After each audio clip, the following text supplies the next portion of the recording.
Good morning, friends. Let's let's see making of Indian Constitution.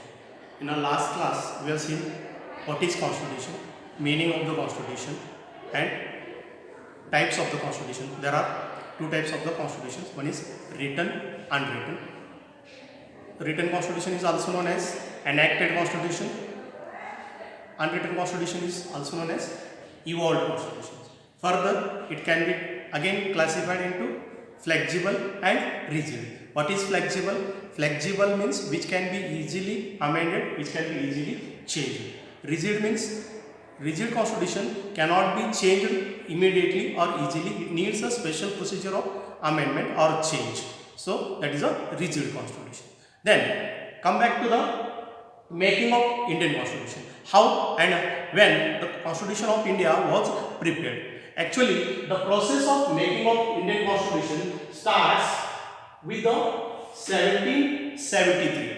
As you all know that for more than 200 years, India was under the control of British Empire, and there is a lot of impact of British rules on Indian constitutions. Maximum rules and regulations of British Parliament have been copied to the Indian Constitution. Some rules and regulations are taken as it is. So, in fact, the first step of making of Indian Constitution starts with the passing of Regulating Act in 1773. It was the first act passed by British Parliament towards the regulation in Indian administration. That is also known as Regulating Act, with a view to bring a smooth administration, regulate the administration in India. This act was passed. And then after, as you all know that freedom struggle went on, and as the freedom of India come nearer, then the Indian Congress and many Indian leaders started demanding a separate constitution, framework of law with a view to rule with a view to rule on India.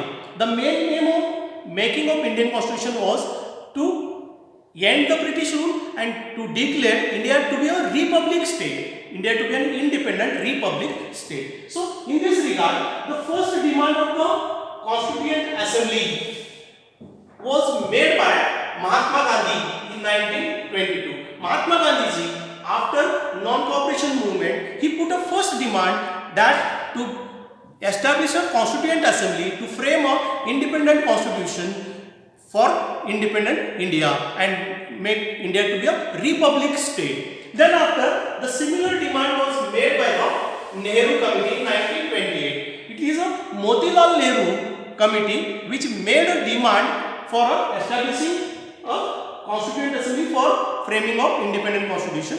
Next, the same demand was made by M.N. Roy in 1934. M.N. Roy put the same demand for the establishment of Constituent Assembly. And then in 1938, the same similar demand was put by the Jawaharlal Nehru Committee.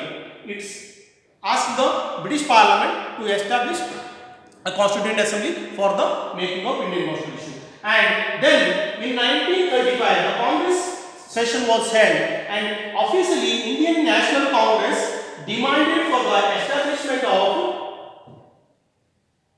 Constituent Assembly. And with all these demands, with all these taking into consideration all these demands, British Parliament accepted the demands of the Indian people, and in the year 1940, it accepted to establish a separate and independent Constituent Assembly. This is known as August Offer. In the year 1940, August 1940, British Parliament accepted for the establishing of a separate Constituent Assembly, which would be a sovereign body to rule over the India. But what happened? Meanwhile, the Second World War broke out, and again after the breaking up out of the Second World War, this demand was again prolonged or postponed. So then, soon after the completion of the Second World War, end of Second World War, in 1946, British Parliament established Cabinet Mission Plan. So after the Second World War, Mr. Attlee, who was the Prime Minister of Britain, who was very soft towards the Indian people, and as he has agreed for the transferring the power to Indian people from the British Parliament to India. And as the time comes near, in 1946, the cabinet mission was appointed. This was a cabinet mission plan, and in this cabinet mission plan, there are various provisions were made in this cabinet mission. Cabinet mission is one of the important commission appointed by the British Parliament, and it has made a plan. In this plan, there are many provisions, and according to these many provisions, there is one of the important provision to establish a Constituent Assembly to make a constitution for India. And accordingly, cabinet mission fixed the number of members for the Constituent Assembly. It fixed 389 members. It fixed the 389 members with 296 members of the British India and 93 members of the princely states. As you all know that before independence, the India was divided into three parts. The first part, which is known as British India. British India means the provinces which were directly under control of British Governor General is known as British India. Secondly, that is a princely states, means the states, the provinces which were under the control of Indian rulers. No doubt these Indian rulers were also directly or indirectly under the control of British Parliament, but for the namesake, there were some rulers who were ruling. They are known as princely states. And the third part, which is known as the commissioners states, some small states where the rulers were weak. In favor of these rulers, British Parliament had appointed the British commissioners to rule over those states. In this way, the India was divided into three parts. One is British India. British India means which is directly under control of British Empire or British Governor General. Secondly, princely states. For the namesake, the Indian rulers who were heads of the provinces. And third is commissioner states. So, while appointing the cabinet, while appointing the Constituent Assembly, the cabinet mission took some members, that is 296 members from the British India. These 296 members are elected from the British India. This body is a partly elected and partly nominated body. So 296 members are elected from British India, and remaining 93 members are nominated from the princely states, these Indian states. So in this way, total number of Constituent Assembly was fixed by the cabinet mission was 389 members. But very soon, the process of making of constitution begins, and at the same time, the Muslim League, one of the party in India, demanded for a separate nation for the Muslims, and hence with this demand they withdraw their support from the Constituent Assembly. Their total 90 members went out of the Constituent Assembly, and hence after withdrawal their support from the Constituent Assembly, only 299 members remained in the Constituent Assembly, and it continued till the end. So in this way, Constituent Assembly was framed by the British Parliament in the year 1946. 1946, after the Second World War. So, on what basis the Constitution of India is based? What are the important sources for the Constitution of India? The first and most important source for the making of Indian Constitution is the Government of India Act 1935. In 1935, British Parliament passed the most important document, which is known as Government of India Act 1935. There were 321 articles, 13 schedules and many other provisions in this act. So, it is said that Indian Constitution is a carbon copy. It is a carbon copy of Government of India Act 1935. Means the Government of India Act was as it is converted to the Indian Constitution, or many provisions are as it is taken to the Indian Constitutions. So that is the most important source for the making of Indian Constitution. Then after, some of the important other provisions or sources have been taken from the Bill of Rights 1664. The Bill of Rights were passed by the British Parliament in the 1664. Some provisions were made from this. Then after that, British Parliament has passed some documents, instruments, British parliamentary instruments. Some provisions of the Indian Constitution have been copied from the British parliamentary instruments. Instruments in the sense documents. Then some other provisions. For example, federal system in Indian Constitution has been copied from USA. USA is the first federal written constitution of the world. So here, the term federation is a division of powers between the center and state. This provision or this system has been borrowed from the USA and Canada. So it is also one of the important source for the making of our constitution. So then, the DPSP, Directive Principles of State Policy in our constitution, which has been included into the part 4, article 36 to 51, that is from the Ireland Directive Principles of State Policy. Means there are some directions given by the Constitution for framing of the policies by the state. So here, when we call the term state is used for the entire nation, country. India is a state. India is a state in our language of political science. India is called as state.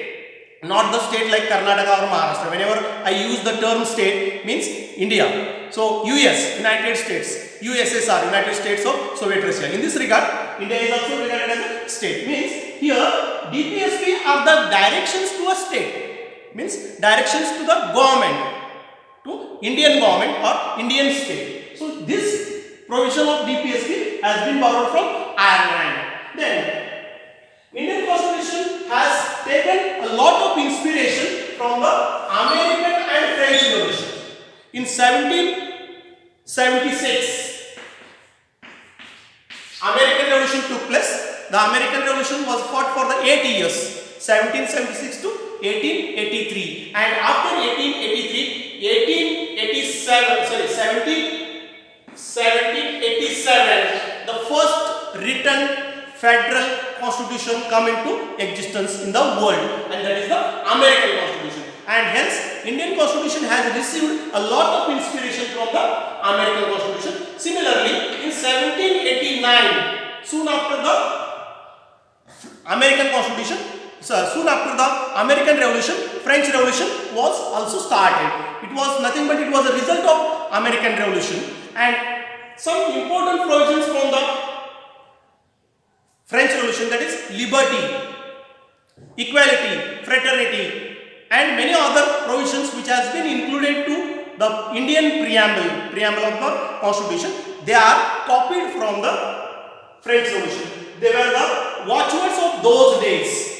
Next, some important provisions like fundamental rights.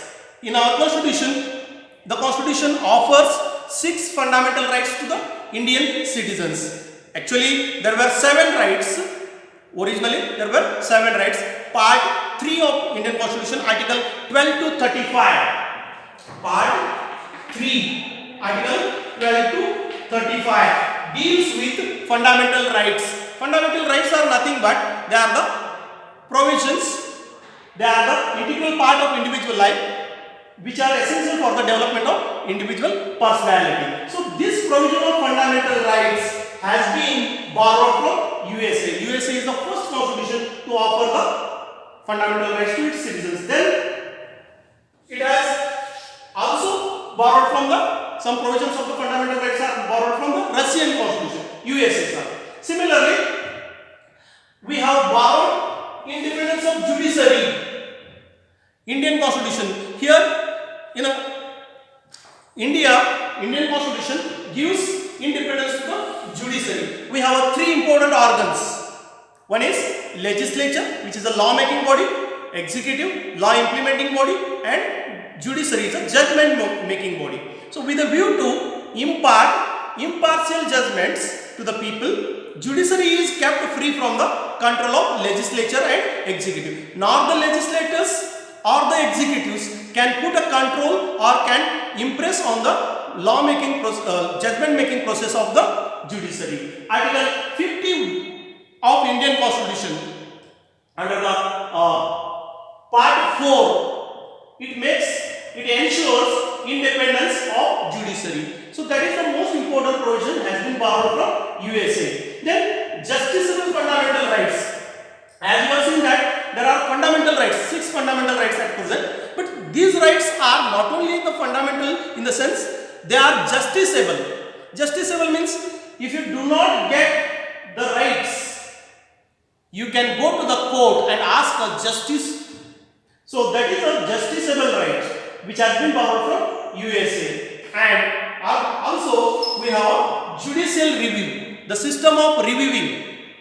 As I have told you that legislature has a power of law making, but whenever the laws are made by the legislature, if they are not according to the constitutional provisions, every law is to be passed according to the according to the constitutional provisions. And if the legislature use the excessive powers and do not pass the laws according to the constitutional provisions, then judiciary, that is the courts, has a power to take the review. To review means to see, to look into those laws made by the legislature and see that whether those laws are according to the provisions or not.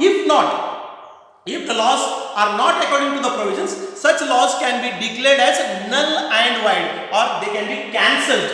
Null and void means cancelled. So that is the most important provision. Judicial review system has been borrowed from USA. And then some important sources are debates. As you all know that the process of Indian Constitution starts with the 1946 with the appointment of Constituent Assembly. On 9th December, the first meeting was held at Delhi under the chairmanship of Sachidanand Sinha, and on 11th December, Dr. Rajendra Prasad was elected as the president and S.C. Mukherjee was elected as the vice president for the drafting of the constitution. So this Constituent Assembly starts working. It worked hard for the 2 years, 11 months and 18 days. 2 years, 11 months and 18 days was the entire time taken by the constitution for the drafting of the constitution. So in between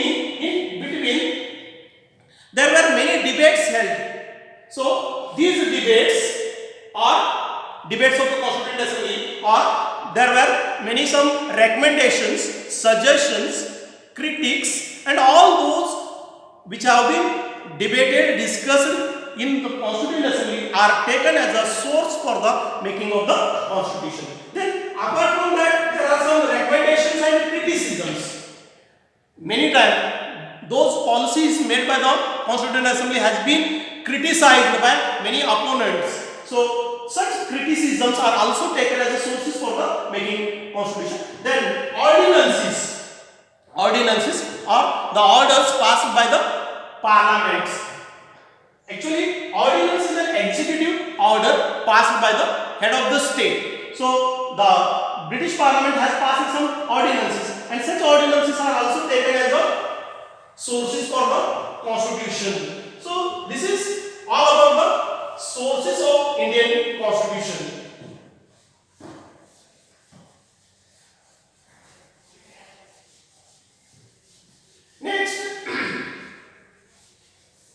Next, what are the objectives of the constitution? Why constitution is needed? What will be happen after the constitution? What are the objectives? Why constitution is needed, or what will happen after the constitution is established? The first objective of the constitution is, after enactment of the constitution, India to be an independent, sovereign and a republic state. What will happen? After enactment of the constitution, India will be independent state, independent sovereign. No doubt, in 1947 we got the independence, but we were not sovereign or we were not republic. But with the adoption of the constitution, we will be sovereign and we will be republic. What is the term republic? Republic means where the head of the state will be elected by the people, not hereditary. So that is the most important principle adopted in that. Then, after the enactment of the constitution, India will be a democratic union. Here there will be, India is a union of states. Earlier, after the independence, only 14 states were there and 6 union territories. But at present we have 31 states. But in those days there was no union. But with the formation of federation, these all come under the one union. There is an agreement between these states to live together, and that will be a democratic union. It will become a democratic union. Then there will be union government or unitary government, central government. Then after the establishment of constitution, there will be guarantees of justices.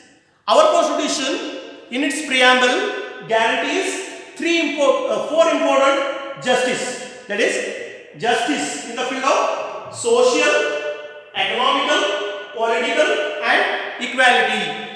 These 3 important justices will be given by the constitution. And apart from that, there will be protection of rights. There will be protection of rights of every Indian citizen. So these are the objectives of the constitution. Then after the objectives, then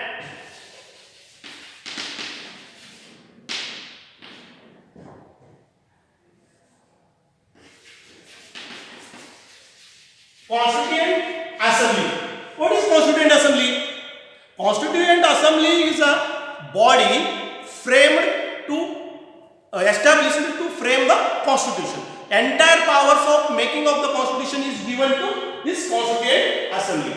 So there is, in the year 1946, this Constituent Assembly come into existence with the recommendation of Cabinet Mission Plan. With this 389 members. This Constituent Assembly is a partly elected and partly nominated body. Partly elected and partly nominated body. Here 296 members from the British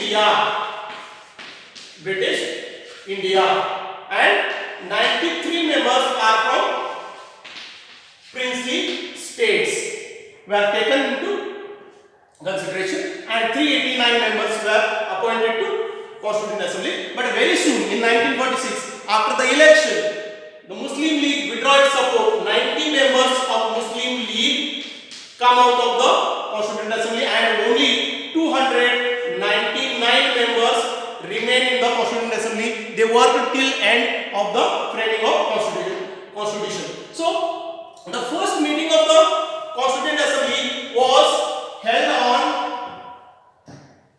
9th December 1946. The first meeting of the Constituent Assembly was held on 9th December 1946. Under the presidency of Sachidanand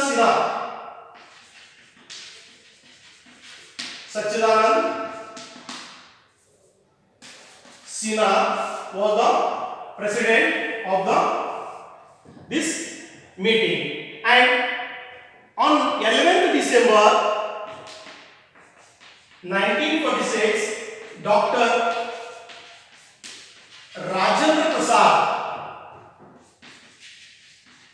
was elected as the President of Constituent Assembly. Dr. Rajendra Prasad was elected as the President of Constituent Assembly, and at a similar time, H.C.